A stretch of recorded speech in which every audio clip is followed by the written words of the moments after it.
Hey, everybody, and welcome back to the podcast. I'm Steven. And I'm Daniel. And today we're actually going to be talking about something in light of Holy Week. Today is actually Palm Sunday, the day that we're filming this episode. So I actually had a conversation with my son, my oldest son, Eli, recently, because he's fascinated by the crucifixion of Christ. He's especially fascinated by depictions of it. And he gets dead set on one motif of it. So then when he sees it painted differently, it kind of bothers him. Well, yeah, because he's trying to act it out when he plays Jesus and crucifixion. And Yeah. He has a knack for acting it out at home and everything. So he wants to get it right, you know. And I think all of us have experienced this too growing up, where we see, you know, the nails going through the hands, you know, and then we'll have another one where like it's through the wrists, and then they also have like Jesus's arms bound by ropes. We see some where like the feet are side by side with two nails. We see others where they're on top of each other, one nail.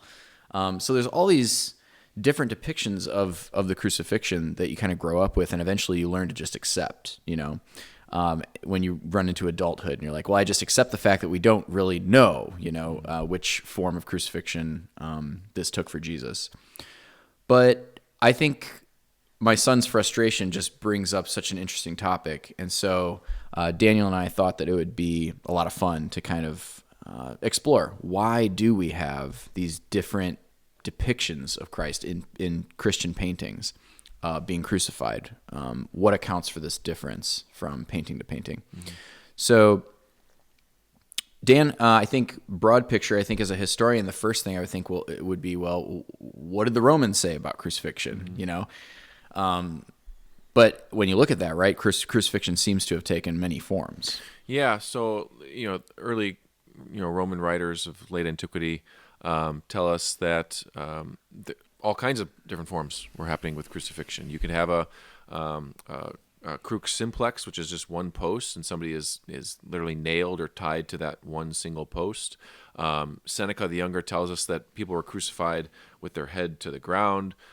Some were impaled, like through their genitalia. Just different ways of crucifying are there by the Romans. It's varied. It really is. Some were crucified to trees. We hear from some early Christians that trees were used to just nail people to a tree. Didn't matter. And scaffolds. Yeah. Yep. Scaffolding. You had the crux commissa, which is a T-shaped cross, literally. You had the crux immissa, which was the cross that probably we're used to seeing, which is more of a lowercase t. People being crucified that way. You also have ancient Roman accounts of, nailing going on. Josephus, who we've discussed many times on our channel, says that Jews were nailed to these crosses, so we know that nails were in fact used. Other sources say that the criminal or whoever is being crucified was tied by ropes to the cross, and maybe just their feet were nailed, and they die from asphyxiation or from the wounds that they received before being crucified. Because remember, this isn't just about torture, it's about humiliation. So it's about putting somebody just up there for everybody to see and to ridicule. So right. On the Roman end of things, a lot of variation in how someone can be crucified. From their side. So the next logical step then, knowing that Romans had all these different means of crucifying, as a Christian, I would say, well, what did the early church say about it? You know, and we have, you know, the gospel accounts, but for the most part, the gospel accounts are pretty vague. I mean, you get, you know, that he was taken out, he was crucified. You get some details, like, and they put a sign above his head. You know, they put a lance through his side when he was already dead. Yeah, and see, in that little detail there might be an indication that Jesus was nailed to a lowercase t kind of cross, because there need to be room for a sign. Cruxi Misa. Yeah. There need to be room for a sign above his head or something like that. So that might be an indication. But yeah, so one of the answers is, yes, we can look to the early church's writings, perhaps for descriptions of the cross. They seem to have thought it was a T-shaped cross, especially in the fathers of the 2nd century. And by T-shaped cross, I mean literally an uppercase T. A tau shaped cross that Jesus was crucified to. And so that's part of the written tradition of the church. So invariably, then, what we get from the early church, not only in textual evidence or references, but even liturgical practices. I mean, even the sign of the cross. If the cross was, let's say, a crucifix, just like, a post, they wouldn't be doing a sign of the cross. They would just be doing one line down, Yeah. And to that point, can I read a little bit here? Sure, Dan, you can read to me. So I wanted to bring that up. The sign of the cross, was a practice of the early church. We hear from Tertullian, the great North African first Latin theologian of the early church, late 2nd century, early 3rd century. He writes this: "We feel pained should any wine or bread, even though our own, be cast upon the ground, at every forward step and movement, at every going in and out, when we put on our clothes and shoes, when we bathe, when we sit at table, when we light lamps, on a couch, on a seat, in all the ordinary actions of daily life, we trace upon the forehead the sign of the cross." So they're not just doing a line, right? The sign of the cross. It would be a T-shaped thing. But so you get a couple things there. You get that the cross was T-shaped, or at least the early fathers believed it was T-shaped, and then, of course, the actual practice of the sign of the cross on your forehead, coming and going, whatever you're doing in your Christian daily life should be preceded by the cross on the forehead. Yeah. So we get it in the liturgical practice, but then when we do actually get like depictions, invariably what we get is that this, Jesus has his arms outstretched for crucifixion. It's not like, he's bound behind with a post between. He's not crucified upside down. He's right side up, arms outstretched. Well, I'll tell you, the other clue from the early church is not just the writings, but live action. So in a lot of the early martyrdom stories, it'll say that the martyrs, in defiance of their Roman persecutors, would put their hands outstretched in imitation of Christ. So again, the earliest Christians had an understanding of tradition handed on to them that his hands, Jesus' hands, were outstretched on the cross. He wasn't crucified some other way. Yeah, plus in the commentaries of the fathers too, they mention how they draw significance from that section of the Psalms where it talks about from the east to the west. That God's mercy extends from the east to the west, and they saw that as a prefigurement of the crucifixion with Jesus's arms outstretched. There's so many other commentaries too, like where Moses was, he kept his arms up. If he kept his arms up, Israel was winning the battle. If he put him down, they started to lose. So he had to keep his arms up, and he had people hold his arms up for him. And they're like, this is an image of the cross. So there's all these, like, even just in commentaries of Scripture, these references to Jesus right side up and his arms outstretched. Yeah. So we know then that is, generally speaking, the general form of crucifixion that is passed down from the early church, say, to the early Middle Ages and so on, which means then that when you are in the Middle Ages, the medieval imagination had a lot of room, even within that just general form. They had a lot of room to experiment, and to play around with the imagery there, right? Yeah. So, but then that brings up a question. So it's like, why didn't the early church do that? So, why didn't the early church get in there in the gritty details? Yeah, so here's the thing. You have the written record or the live action record of crucifixion in the minds of the early fathers, but there's this huge glaring gap in the tradition, something that wasn't handed on, and that is in the art of the early church. In the art of the early church, the crucifixion is literally never depicted. Most often when Jesus is depicted at all in early Christian art, we're talking in the 2nd, 3rd, and early 4th centuries, the portrayal of Jesus is alive, and it's usually him as a teacher, as the good shepherd, as a miracle worker. There are no depictions of the crucifixion from early Christian art. And so and that's true. I mean, like if you look at like the earliest depictions, even in the catacombs, but then even at like Dura Europos, like the house church in Dura Europos, we actually have murals that were painted by the earliest Christians, in the mid 3rd century, and you have it's just basically all the miracles, like Jesus telling the guy to pick up his, pallet and walk. But you don't have like let's say like a gritty, real depiction of the crucifixion. And that's odd, because if you had to pick out the two most popular images of Jesus, it would certainly be Virgin and Child, maybe number one even, and then right after that it's the crucified Christ. I mean, those are the two most recognizable Christian images. And so it's odd then, it's a historical problem that needs to be explained. Why did the earliest church never depict in their art a crucified Christ, or even a dead Christ? The earliest that we see, in fact, it's in Rome. One of the earliest depictions we have of a crucified Christ it's in the Church of Saint Sabina. It's a 5th century church, and it's on the doors. And you can see Christ is crucified there. But he doesn't look rugged. He doesn't look like he's suffering. He's robust. He looks strong even, very much alive on the cross. And that right there is actually one of the earliest depictions of Christ crucified. But anytime before that, century 1, 2, 3, 4, early 4th century, we don't see Christ crucified at all. And then certainly there's no trace of Christ being portrayed dead in the tomb or anything like that. Even the resurrection, I will say, even the nativity and the resurrection. So you think of, we're talking about the written record. In the written record, the church is emphasizing the crucifixion. All the early church fathers are talking about the crucifixion. We're going through St. Ignatius right now. He's constantly talking about the crucifixion and suffering and redemption and atonement, all those things. Look at the creed itself. In the creed, what does it show? It says, it talks about the nativity, born of the Virgin Mary, suffered under Pontius Pilate, died, descended into hell, right? Rose again, and then you have the resurrection. Those pieces of Jesus' life and ministry, which you would think if you're just reading the written record, are the most important things, and they are.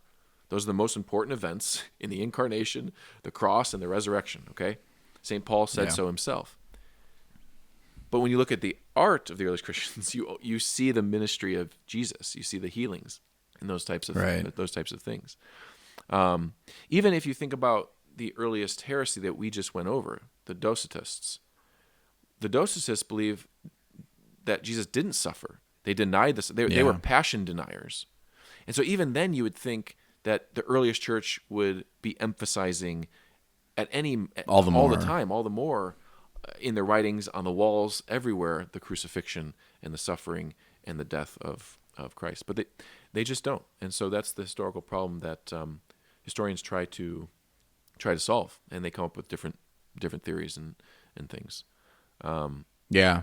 I mean, there's a sense in which it would seem somewhat natural, because crucifixion at the time that the early Christians are painting, for the first time in their house churches, if they are at all, is crucifixion is alive and well. It's still happening. I mean, it's not just happening to, say, slaves or Jews and uprisings or something. It's happening to their own kith and kin in many cases. And so it's, and I'm just speaking just from a psychological standpoint, just like it's too real and tender in a way where it's like, if, your relatives are dying by this means, or friends of yours or acquaintances, or you're still hearing of Christians at another part of the empire who are dying this way, and it would seem more likely that you would not paint like, oh yeah, blood and like he's dead on the cross. You would paint Jesus as like victorious over this thing, Yeah. And that's what I would say. That would be my argument. Okay. Is that the earliest Christians aren't depicting crucifixion or a dead corpus, a dead Christ, because the horror is firsthand. It's not just Christians and their kith and kin being killed this way. In every city in the Roman Empire, it's happening to criminals all over the place. So crucifixion is an everyday or a weekly or a monthly thing to them. They don't have to depict it to know the horrors of it. In other words, so that's actually the answer that I would give. It's a simpler answer. Historians would like to say, well, they didn't portray the crucifixion because it was bad PR. They didn't want to put that out there for the Romans to see. That's not. I don't buy that one because, of course, all the great Christian writers are putting it out there for them to see. And they're defending the crucifixion as something glorious and honorable in all of their writings. So that one never really made sense to me. You also have some scholars say, well, there's just a general kind of hesitancy in portraying any divine figure among the Christians, in art. That's true, right? There are these kind of strands of iconoclasm in the early centuries, but there's also robust art of the early Christians in the early centuries as well. And then the other argument would be that portraying Christ crucified kind of in an isolated circumstance, kind of a static figure, doesn't help much for evangelization, right? Because the whole message of the early church is hope and salvation and life. And there's something to that one, I think, because in their context, they do have to evangelize. They're not living in a Christian culture in the early centuries. And so what does this non-Christian culture need to see? They need to see the living God. They need to see the miracle worker. They need to see the teacher. The Romans... Well, they would... Well, beyond that, but they would also, even when it does come time to portray a crucified man, they would want to show a man who's crucified but not touched by it. Right. And, and it's important you say that because the Romans knew the Christians worshipped a crucified God. In fact, we hear from Tertullian that the pagans used to ridicule the Christians, calling them the priesthood of the cross. Priest of the cross. Yeah. and the Christians venerate the cross, and then Tertullian has this whole diatribe against them, saying, "Well, you do too, because your idols are first molded and made underneath them is a wait piece a second, of wait wood a second. and a cross." Tertullian went on a diatribe. Yeah. He does. And he goes on to shoot back right at the Romans and say, well, you carry in your legions those standards that are in the shape of a cross, and you have your symbols on them, and so you venerate those, and you stand by them and guard them as some sacred objects. Dude, you gotta love Tertullian. Yeah. So I guess you're making fun of the Christians because we venerate a non-adorned cross is his kind of line back to them. But anyway, so in other words, the non-Christian Romans knew the veneration that early Christians held for the cross, and certainly ridiculed them for it. So it wasn't something hidden or secret, So in that environment, evangelization purposes, you could say, perhaps they did want to first foot forward would be the Christ who has conquered that cross. In an environment where it's not a Christian society. Yeah. So, I mean, when we talk about the centuries that we really start to see what's called Christus Victor depictions of Jesus, I mean, what centuries are we talking there? Yeah, so that'd be starting in the 5th century.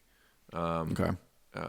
And through, right? So Christus Victor is, what we mean by that is any crucifixion scene showing Jesus on the cross, but he is alive and almost reigning, in fact. You see that a lot. Well, that continues to be a predominant motif. I mean, even when you come to St. Francis, I mean, the San Damiano cross of St. Francis is Jesus is alive and well. I mean, in that he's even bleeding in that scene, but he's alive. What I never realized, and I only realized when I was in Assisi, is that when you're in front of the San Damiano cross, the hands are actually kind of 3D-ish. They protrude out from the wood, and he's holding it up almost in prayer-like fashion. So not only is Christ on the cross, San Damiano cross, alive and well, is actually in prayer. He's almost in the orans position as the high priest, praying from the cross. And I only noticed that because I was in front of it, which is pretty astounding. But it is also a big motif in the East. Christus Victor, alive on the cross, reigning, crowned in his vestments on the cross. So that really begins, the fifth century, and the beginning to depict Christ on the cross kind of is there for a couple of reasons. Remember in the 4th century, Constantine's mother, Helen, finds the true cross in Jerusalem. So there's this renewed interest in the cross, in the crucifixion. They've uncovered Golgotha, right? So people are becoming historically interested in what happened to Jesus and where it happened and how it happened. And so there's that fervor in the air. The other is, remember, and we'll obviously get to this in our channel, the Christological controversies. In the Christological controversies, the church comes down on the side of, yes, God suffered in the flesh. God suffered in Christ. And that's a real thing. And so now that the church has theologically wrapped that issue up, well, it can be portrayed and emphasized in the iconography of the church. Well, what is the earliest depiction that we have of Jesus being crucified in any way, shape, or form? So we do, in fact, have the early depictions of Christ crucified in the earliest church, but we just needed to know where to look, okay? And scholars, not me personally, but scholars who study the earliest manuscripts of the Gospels have noticed that any time the word cross or crucify or crucified was being used in the Greek, you have the combination of two letters, the tau and the rho. Okay, so stauros in Greek is cross. Okay, so what the writers of the Gospels or the copiers of the Gospels would do is they would abbreviate. It's called a compendium. They would abbreviate and move together the T or the tau and the rho into one image. And so you can see that in this image here from the Gospel of John. This is called a starogram, literally a gram showing the tau and the rho put together, and it is picturing Christ crucified. So actually the first depictions of Christ crucified come from manuscripts, not from art, but this is a type of art, isn't it? It's a type of writing the Gospels beautifully to show. Before there's illuminated manuscripts, you have this. So the rho looks like our modern P. And so when you put the rho and the tau together, it looks like a person crucified whose head is hanging to the left, hanging down. Wow. As the dead Christ. And this is found all over the place. This is found in manuscripts in the Gospel of John, all over. It's found in the Gospel Codex of Luke. It's found in fragments of Matthew. So many different manuscript copiers were doing this. It was a common tradition for them to do this. And when do these manuscripts date from? The late 2nd, early 3rd century. So the earliest depictions of the crucifixion are actually the Starograms in the early church. Now we do have some depictions of the crucifixion that are like graffiti, though, right? We do. So we have two very interesting ones. What do you want to do? The pagan one first, or the? Okay, we'll do. Yeah, let's go pagan first. Let's go pagan first. So there is this depiction of a crucified woman that was found. It depicts a woman by the name of Elcamilla, and you see here she's crucified on that T, uppercase T kind of cross. And interestingly enough, she has either been flogged or flayed. You can see all the stripes all over her body here. Whatever she did, it wasn't good. She was crucified for some criminal offense. And then, of course, you see how her feet are crucified, nailed through into the beam. So pretty gruesome. But again, this stuff has just been found over the last century or two. This kind of graffiti. The second graffiti that we have found is actually, again, from Rome, and it has a lot of significance. This one is a graffiti that was found in the Palatine Hill in a slave training. It was like a slave training center how to be a slave to the upper classes. Because remember that the Palatine Hill in Rome was where the palace of the emperor was. So Palatine Hill was known as this kind of royal hill, and the palace was there. But anyway, this graffiti shows an ass, a donkey, being crucified, and the writing that is graffitied onto this says Alexamenos worships God. So what's being portrayed here is Alexamenos, who's probably a slave. He's dressed as a slave. He has short sleeves on. They're making fun of him because he's worshiping his God, but his God is an ass crucified to the cross. And so you think, oh, that's odd. Are they talking about Christians or not? The crazy thing is that we have written evidence of Christians being accused of worshiping an ass. And when archaeologists found this, they were astounded that, wow, okay, so we had this in writing. We find it actually in Tertullian in two separate places, in his Apology and in his treatise Ad Nationis, where he says that we're charged with worshiping the ass. And so, and so you see here the ass crucified to the cross. Now, the Jews were also charged with worshiping a donkey.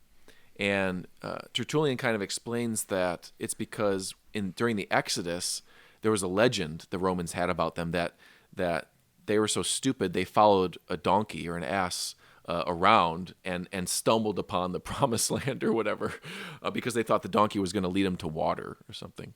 And so then they set up images of the donkey and worshiped the donkey. And then so because Christians were so tied to Judaism, the Romans just replayed that old myth and legend on the Christians themselves. But again, you see here in this crucifixion scene a T-shaped, the lowercase T-shaped cross. And that's significant. So again, we're seeing invariably, even when Romans are making fun of the Christians, we're still seeing this general, broad depiction of Jesus being right side up, arms outstretched,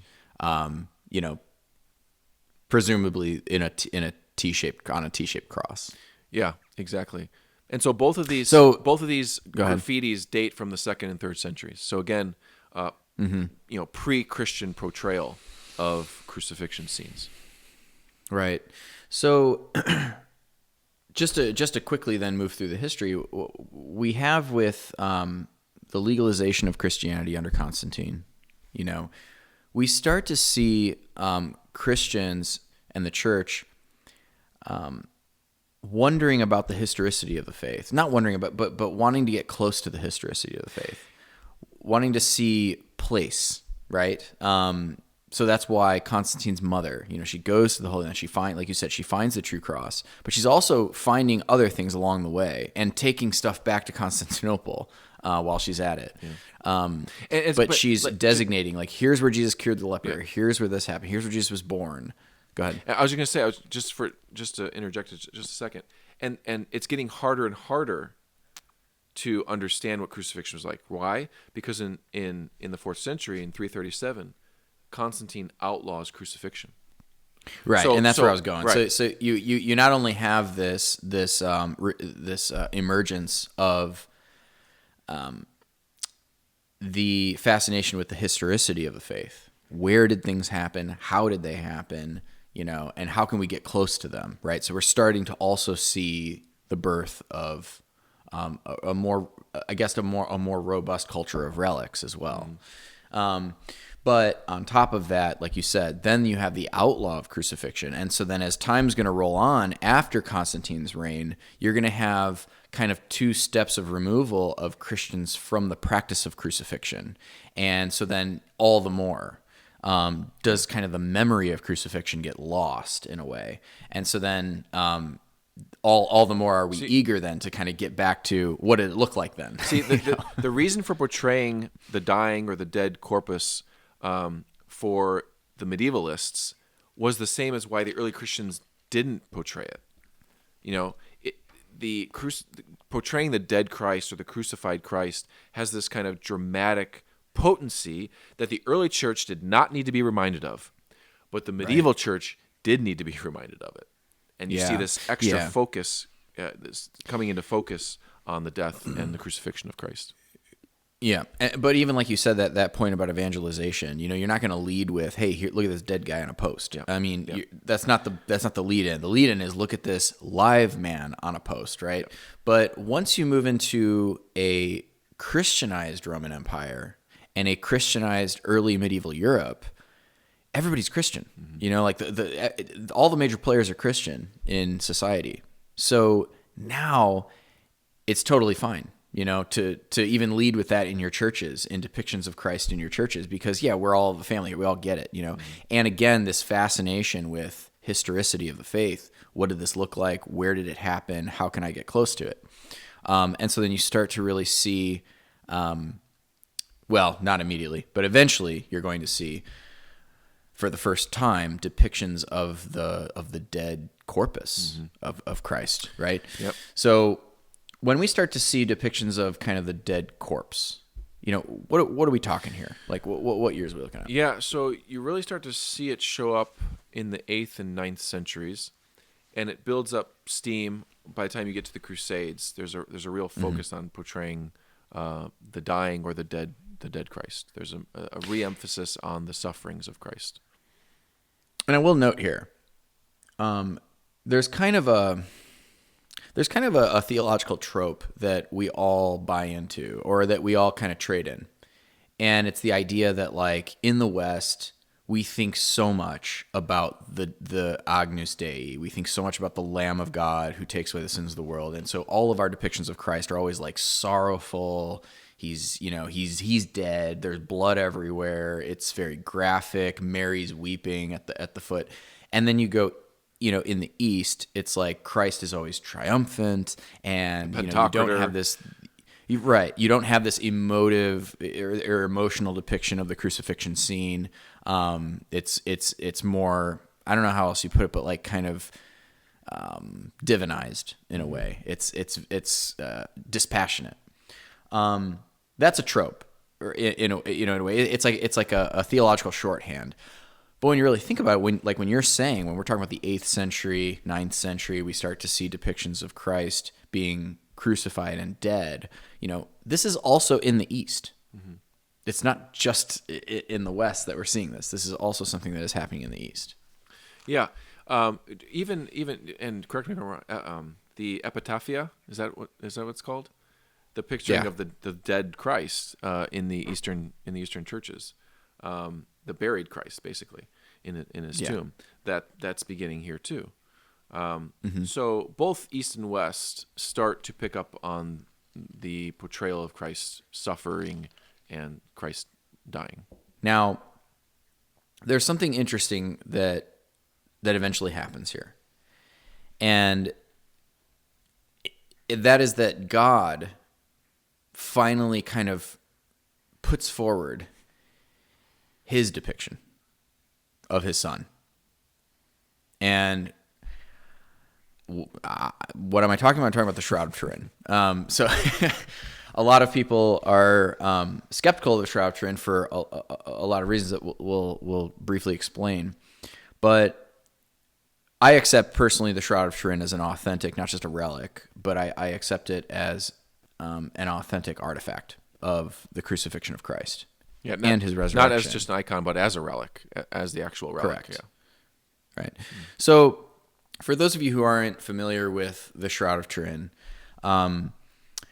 it's a burial shroud. It's about 14 feet long, and it is, you can split it like right down the middle between kind of it depicts a man who's crucified, but it depicts the front and the back of the man who's crucified. So if you can picture this, it's a long shroud, right? Split down the middle. Now, if you fold it in two, it would be where the shroud is covering the man from the front, but he's also laying on it on the back. But this shroud it kind of crops up in the 1300s in France to a wealthy family.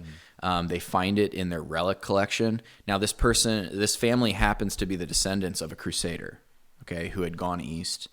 And as we know, when the crusaders from the West went east to help the Eastern Christians fight the Muslims, there was also a lot of bad episodes where Western Crusader Knights would kind of plunder Eastern churches, and they were fighting, and then they're fighting Muslims, but they're fighting each other, and it's a really messy story. But eventually what you have is this massive export of relics from Eastern churches into Western Europe, which explains why you'd find something like this in some wealthy French family, like in their archives. Well, it's found, and it's talked about, and at first the bishops of the area were like, "Oh, it's a fake. We don't want to see any of that." The Shroud was seen as a fraud in its heyday in Western Europe, right off the bat.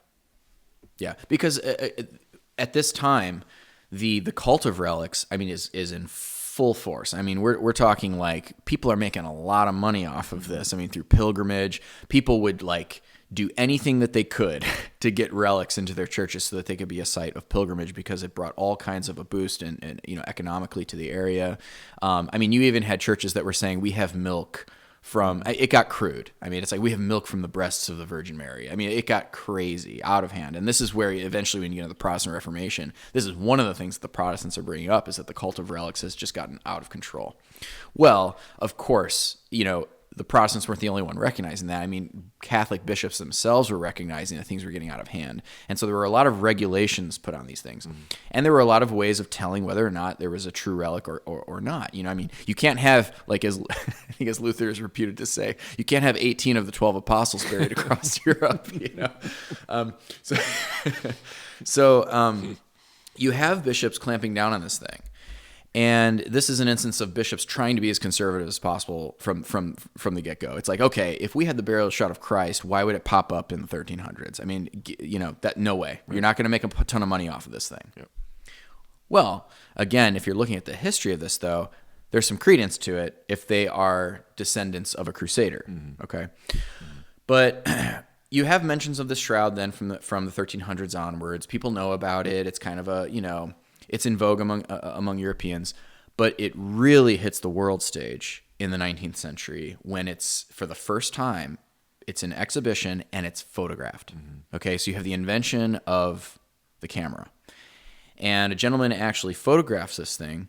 Now, when he goes back to develop the photos in his studio, obviously when you take a photo, you have a photographic negative, you have to turn it into a positive, right? Well, the thing about this was that when he was looking at the negatives, he was seeing a photographic positive of the image, and all the details on this shroud came right out of the page, so to speak. And right then and there, they knew something else was up.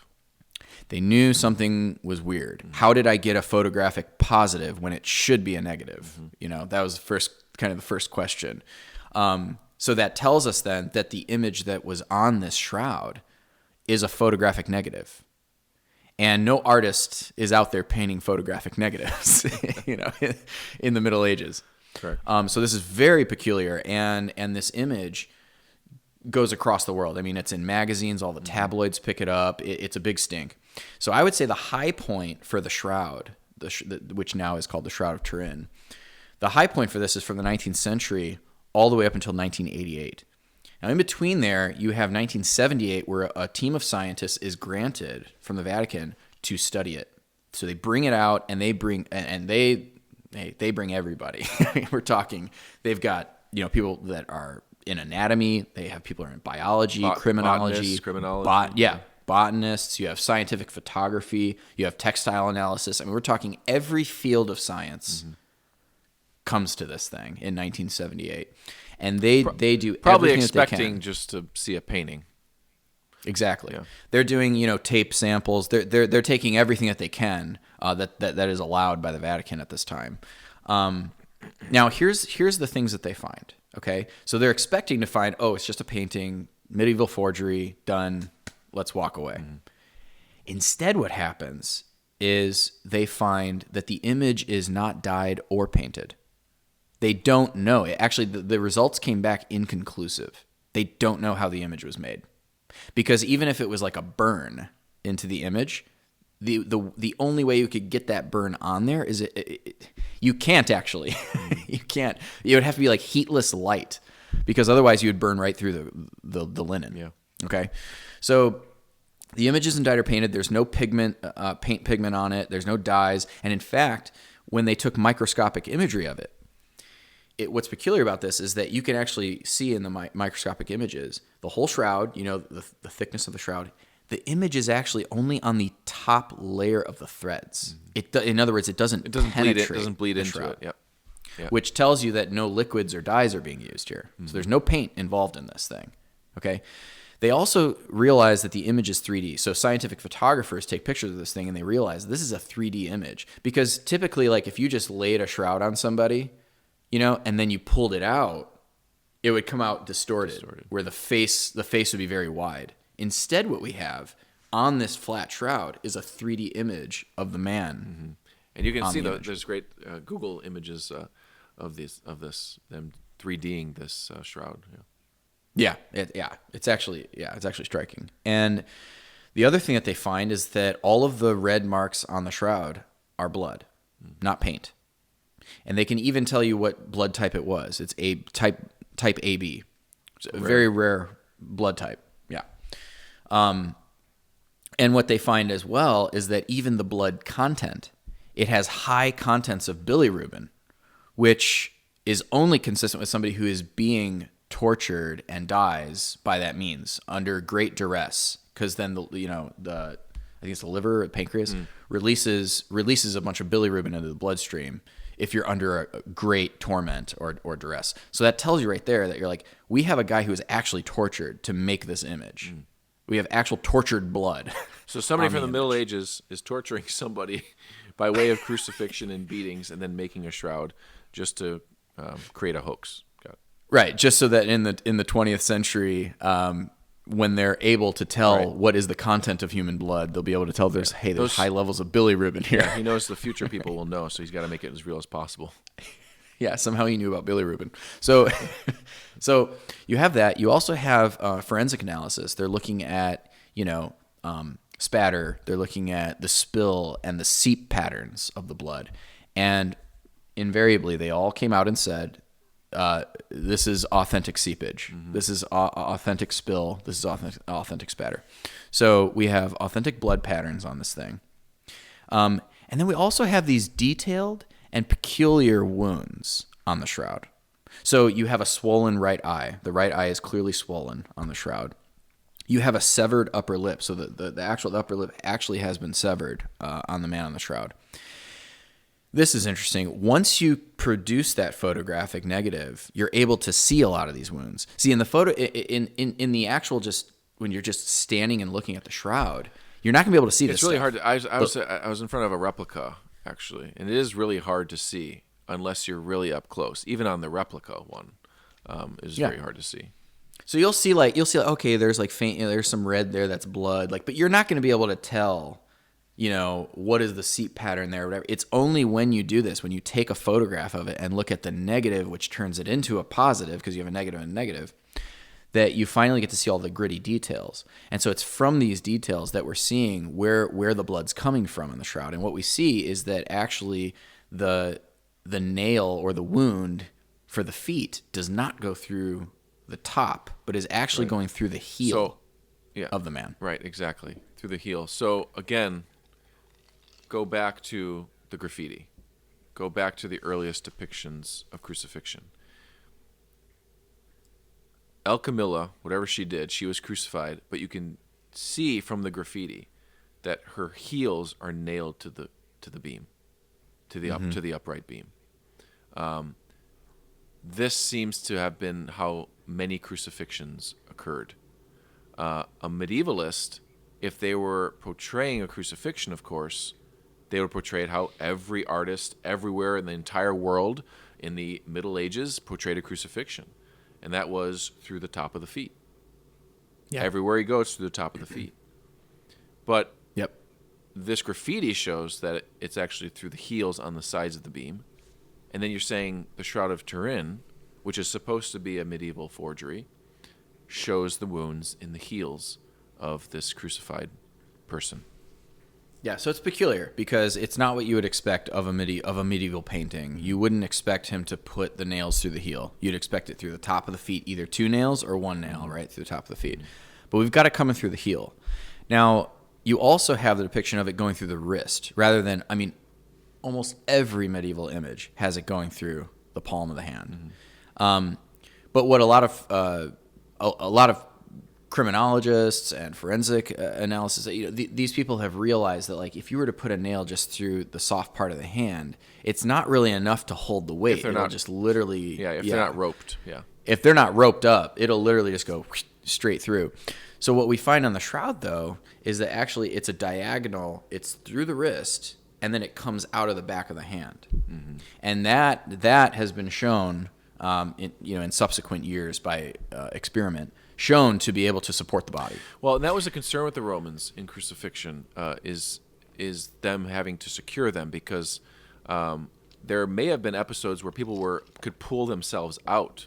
So if you're crucified, remember, you could be up there for hours, maybe days. Now, the Roman soldiers aren't just going to stand there all the time, right? So they'll just leave you there sometimes, but they have to make sure that you can't get off the cross by pulling your hands or anything. So again, they had to find a way to secure it. Sometimes they'd rope them. Sometimes they'd maybe crucify, right, like you're saying, through the wrist, then through the palm. But also with the heels, they would put little wood plaques that they would nail the heel into that plaque, and then through the foot into the wood, so that a person couldn't squeeze, kind of force their foot through the nail, right, and it come off, right. That wood prevented it from happening that way. So that was actually a concern. They needed to really fasten people to the wood. Yeah. In medieval depictions also, when you think of the crown of thorns, we think of like that little laurel that goes like perfectly around the head of Christ. And I'll tell you what, like almost every depiction, I can't think of one actually, of a medieval depiction that doesn't have that as the crown of thorns going straight around, like perfectly around the cap of the head. The thing is, on the Shroud of Turin, what we find is that when you look at the back imagery of the head, the wounds and the source of blood is coming even from all over the top of the man's head, which shows that it actually would have been a cap of thorns, like this massive basket in a way that was forced onto his head, giving him wounds not only around, the... Right. So again, if you're a medieval forger, you would just do what everyone else is doing. What everyone else has done. Right. It's got to be around the head. Yeah. We also find on the back of the man, on the upper back, smear wounds. And this is from one of two things, either or both: the man carrying the beam for his crucifixion, for the horizontal part of his crucifixion, and then attached to the vertical beam, right? Eventually, so he's nailed to the horizontal beam and then put onto the vertical beam. So I will say that is a thing in the Roman sources, that you would have that cross beam, people attached to that, and then they'd lift you up and put you on a vertical beam. So you do see that portrayed in Jesus of Nazareth in that movie. Okay, it's not like the Passion of Christ where he's carrying the whole cross. Jesus of Nazareth portrays him already carrying that transept piece of the wood and then being raised up. So both those versions happened. Right. Well, the other thing that we know too is that, and this is only something that modern scientists and physiologists are able to explain to us now, is that if you were to crucify a person in this way, the natural instinct of the body is going to do two things at the same time. While they're up there on the cross, they're going to want to try and alleviate the pain that is in their feet. But they're also going to want to try to breathe, because, see, the Romans would stretch your arms out so much onto the cross so that it was hard to breathe. A lot of people would die on the cross of asphyxiation. And so the struggle with crucifixion was that you would try to breathe. So what you would do to do that is you'd lift yourself up in order to breathe, right? But then the minute that you do that, you were in a lot of pain in your hands, so you'd have to let go. But the minute you do that, now you're in pain in your feet. So these people who were on the cross for hours would do this dancing, just up and down cross in a dancing, way. In agony. Because they're trying to catch their breath, but then they feel the pressure in their feet to push themselves up, so then they alleviate, but then they can't breathe, and they got to keep going up and down. And when they're doing that, they're actually rubbing against the beam of the cross itself, the wood. And so what you actually have on the back of the Shroud of Turin is all these smear wounds in the upper back. Okay, so again, a medieval forger, a painter, when crucifixion has been outlawed for how many centuries at this point, how is he going to have access to that kind of level of detail in Roman crucifixion to paint that onto and it's not paint, it's blood. So you have that. You also have the shape of the wounds all over the body. There's over 200 wounds on this body. And there are peculiar wounds where they're dumbbell shaped. So you have like kind of a circle, a dash and another circle. And that's interesting because it's only in modern times, in modern archaeology, that we've uncovered preserved Roman flagrums that have these dumbbell-shaped iron pieces on the end of the cords of the flagrum. And it'll be 2-cord and 3-cord. But no medieval artist would have known that a Roman flagrum would have these dumbbell-shaped end beads on a whip, So that's another thing, And then you also had this detail of the man's right shoulder is dislocated. And actually, Mel Gibson picks up on this in The Passion of the Christ, where they want to stretch his arms out as far. That's right. They want to stretch his arms out as far as possible. They even mark it out where it is, because they know that this is going to cause asphyxiation. So they literally dislocate his arm and then they nail it in. Well, that's actually Mel Gibson got that from the Shroud. It's actually on the Shroud. The man's right arm is much longer than the left because it's been dislocated. Now, I want to say why that's significant. A medieval forger would want to stay as far away as possible from Jesus' bones. And there's a reason for that, because there's a prophecy in the Old Testament about not a bone of him shall be broken. Okay? So and that's been a theme throughout Christian history, that nobody broke Jesus' bones. And it's in the gospel narrative because they go to break the legs of the criminals and then they go to break the leg of Jesus and then, right? But then he's like, no, and he throws a lance in to see if he's dead, and he's already dead. So we don't have to break his legs. Because breaking the legs would finally asphyxiate the people.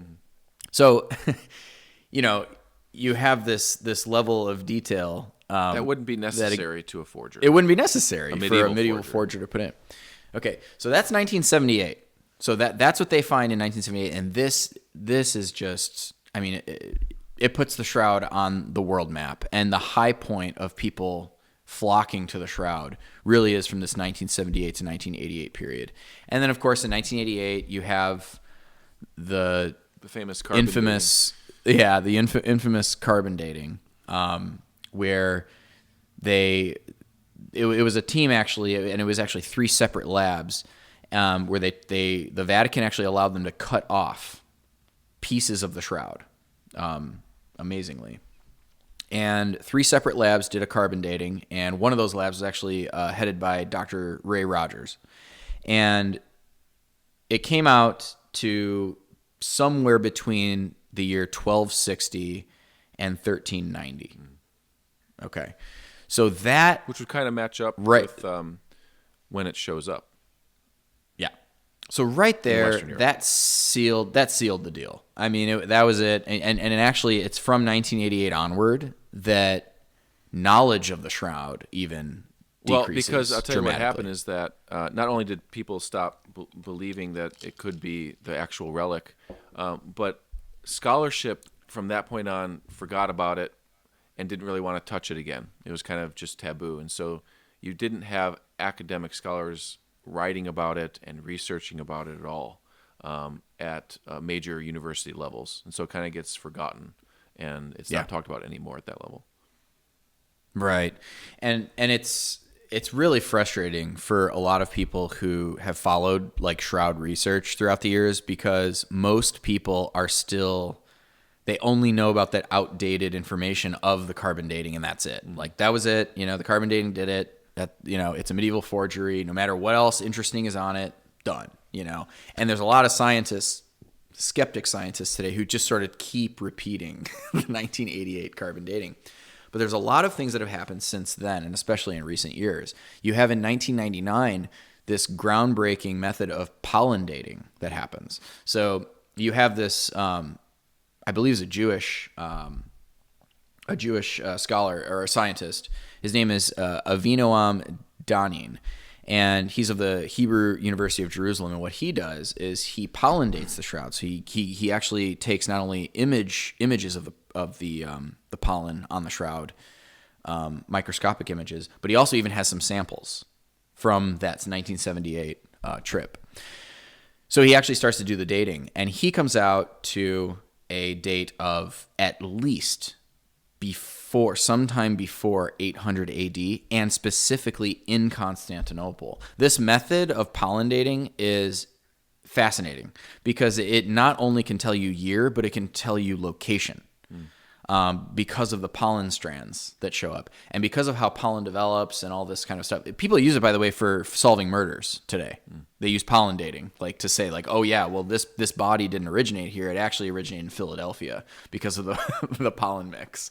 So did you get that from your crime shows or? I watch so many crime shows, Forensic Files. So anyway, you have the pollen dating, and that's significant, all right? But then they also pollen dated the another shroud called the Sudarium of Oviedo. And the Sudarium of Oviedo was a face cloth. Actually, the Gospel of John mentions this, where Jesus has his burial cloth, but it says also his face cloth, his head cloth was next to his body.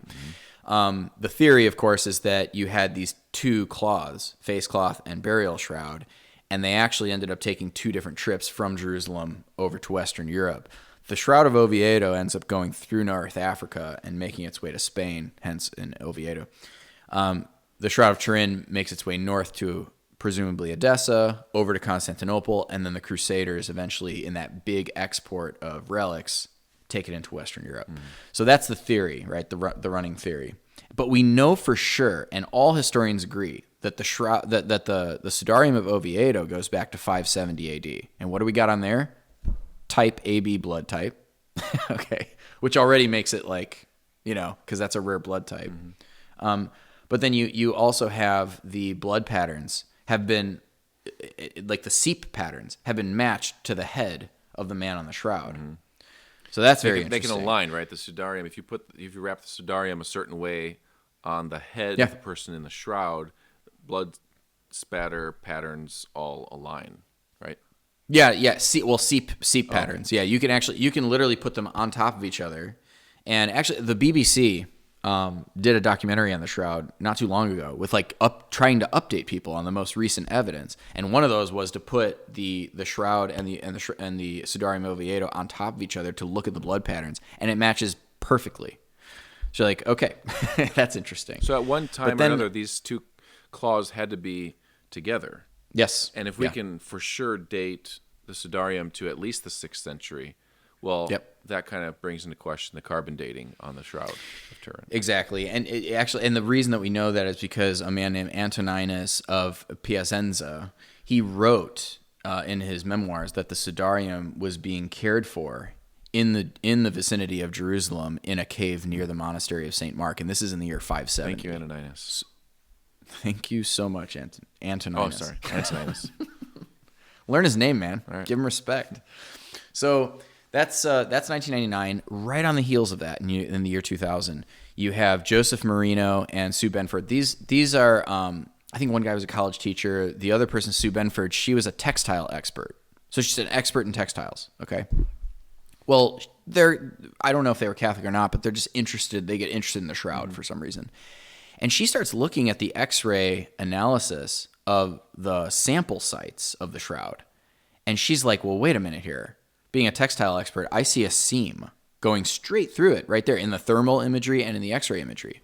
So she puts forward a paper and she says, the samples that were taken seem to be coming from a repaired portion of the shroud and not from the main part of the cloth. And she publishes this, and it kind of makes some waves. But guess who picks it up? It's actually Dr. Ray Rogers, the guy who headed off the carbon dating. He picks this article up, and he's about to literally blow everyone away. He's so ticked about this thing because he not only is he kind of an agnostic when it comes to all things religion, but at the same time he's like, that was my carbon dating that she's trying to put into doubt through textiles, and he's like, they're not even scientists. So what he does is he's like, I'm going to write an article, and he has terminal cancer at this time. So he's like, I'm going to quickly write an article, and I'm going to prove these people wrong. So he actually has samples still of the fibers from the shroud in his lab. He pulls them out, puts them under a microscope, looks at them, and he even is on video talking about this before he died. He was like, I couldn't believe it. They were right. Because what we have here is actually a medieval technique of splicing into a cloth, so that it's splicing and dyeing, so that you wouldn't be able to tell with the naked eye that you've repaired a piece of cloth. So Ray Rogers, the one who headed the carbon-14 dating, before he dies, comes out, publishes a peer-reviewed paper, and he does demonstrate that, these people were right, that this is a medieval repair. So it's not that the carbon-14 dating was wrong. It's that we took a really shabby sample of the shroud. We took a medieval repair, and so we got a really bad date. And so he ends it calling for a new carbon-14 dating, which probably won't happen, because I don't think the Vatican's going to allow us to keep cutting up this shroud. But you have other things too. You have like the Pray Codex. This is a document that dates back to 1192, and it actually shows a depiction of the Shroud of Turin. It actually has a painting of it. And you can actually, I would recommend that people watch the most recent History Channel specials on this, and the BBC, because they cover the Pray Codex in great length. There's things about it, the way that the artist painted it, where you're like, well, that can only be the Shroud of Turin, even down to the burn marks that are on it. So there's the date, at least 100 years before the carbon dating. If we're going to say that this artist clearly had firsthand knowledge of the Shroud of Turin. Yeah, and so and then there's another piece of textual evidence that has come to light, and it's from the year 1204. There's a crusader whose name is Robert de Clary. He's a crusader knight, and he reports, he says, quote, "Among these, there was a church called Saint Mary of the Blecernay, where the shroud was kept in which our Lord was wrapped. Every Friday it was elevated all straight, so that it was possible to easily see the image of our Lord." So there was this ritual in Constantinople in the church to raise this shroud up. So it just shows you that, like, what shroud is he talking about? Because most of the other kinds of like fake shrouds that we've heard about are like small cloths, like a face cloth or these kinds of things. But he's talking about a full body shroud. Yeah, full body length that was raised up every single Friday as a liturgical act in this Eastern church. Now, what's interesting is that, right in the middle of the 1200s is when you have that massive export of relics from Constantinople to Western Europe. And it's right around that time, like literally you can pinpoint right around that time, that you start to see these two motifs of iconography in the East show up. Wasn't the sack of Constantinople by the Latins in like 1215? Yeah, so that's why you have this massive export. So you have this new motif of iconography in the East crop up. It's called the Man of Sorrows. And it's the weirdest icon you'll ever see, because it shows Christ coming out of a box. and he looks either dead or not. It's painted in two ways, dead or not. But he has his hands like this, just like the shroud. And you can clearly see he's bearded. It's literally the shroud image, but coming out of a box. And then you also have the image made without hands is another motif, where it's just this cloth with Christ's face on it. And if you look at the fold marks on the shroud, because linen actually, when you fold it, it forms permanent fold marks. So you can use like thermal imagery, you can use X-ray imagery to show where all those fold marks are. If you fold those fold marks all back up, it comes to a square right around Christ's face. So you know that at some point when this cloth was being stored in, say, Edessa or Constantinople, it was folded so that you only saw the face. But then eventually at some point it's unfolded and you can see the entire body. So a couple things there. So you're saying that these type of icons are showing up after we think the shroud leaves Constantinople for obvious reasons. The Byzantines knew what the shroud looked like, and then when it was gone or taken from them, what have you, they begin to paint it. Yeah, exactly. Portray it. And the other thing I would comment and say, it may seem to us like, how could you lose track of the Shroud of Turin? Well, think about the trade in relics. Think about, there's hundreds and hundreds of relics, and there's even many veils and Sudariums floating around Europe. And so I would assume it would be easy for a shroud to get kind of lost in the mix of all of these things, especially if it's being hidden, protected, folded up in different ways. Like you're saying, if it's folded up and just showing a face, well, then people think, well, it's just the face of Jesus, or it's the veil, or whatever it is. There's ways for it to hide for centuries and then reappear and then hide again. Well, and this also shows us that this is another interesting tidbit, is that when you do the pollen dating and you show that this shroud potentially was in Constantinople in the 800s, well, that's right on the heels of the Seventh Ecumenical Council. And what was the controversy of that council? Icons. It was painting Christ. That's the iconoclast controversy. So what that shows us is that the Eastern churches possibly were using the actual burial shroud of Christ to fight off iconoclasts, to say, look, you can't tell us to not make an image of Christ because we know what he looks like. God the Father himself gave us an image of him. Here it is. And they would raise it up every Friday. Now, we don't have any. No, we don't have any writings of that. Right? But it just goes to show you that, like, that's kind of that could be behind what's going on in this ceremony in that church on Fridays. Yeah. Oh, okay. I see what you're saying. Yeah. Or I would say the opposite. During the iconoclast controversies, that could be another era when it disappears because they're protecting it, they're hiding it. That's true. From being destroyed by those who would destroy images. So I think it's just interesting that it's right in that context of the iconoclast controversy that you can see an Eastern church potentially using this as a way of fending off maybe the iconoclasts. But all of this is just to say, to not get lost in the details of the shroud necessarily, but it appears to be the authentic burial shroud of Christ. I mean, it really does, especially in light of the most modern evidence. I mean, when you even have the History Channel or the BBC saying, we need to look at this thing again, in its most recent specials in the last 5 years. I mean, that tells you something too, that there's something going on here that's worth looking at again.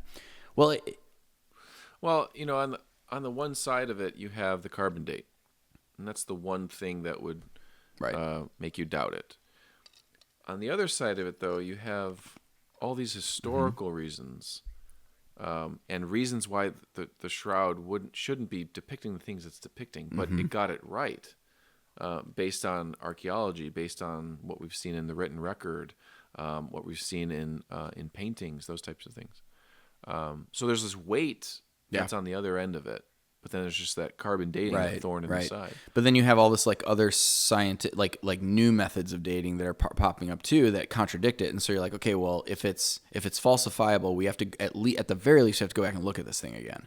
So if this is the burial shroud of Christ, and I don't know how you feel about it, Dan, necessarily, or what side you take. Maybe you're 50-50 or whatever. But for me, it's kind of an obsession of mine. I look at this a lot, and I would bet my bottom dollar on it that this is an authentic artifact of Christ's burial and actually his death and his resurrection, because you actually have a light image that is put onto the linen. If that's the case, it's very possible that we are in the privileged position in the last just century of being the first Christians in a very long time who actually do know how Jesus was crucified and what it looked like. Our generation might be able to start depicting Christ as he was actually crucified. And I've actually seen this. So they've done 3D imagery of the shroud and made it into, through a computer, made it into a statue, a like for like. And I'm telling you, dude, I stare at this thing sometimes. When I'm just sitting and doing meditation or something, I'll sit and I'll stare at the pictures of this statue that they've made basically of the man on the shroud. And it's astounding. I mean, just to see every single wound, where he was hit. The fact that, like, you know that he was naked when he was flogged because he even has, like, wounds on the buttocks region. I mean, just to think about that, you know, and to see his eye really, like, battered up, to see his lips severed, you know, knowing that they were beating him with the rods, you know, to see, you know, the smear marks on the back like we're talking about. It's just, it's amazing. So the irony is that the Christians furthest away from the crucifixion may be the ones who actually know how it was done and how he was crucified and died.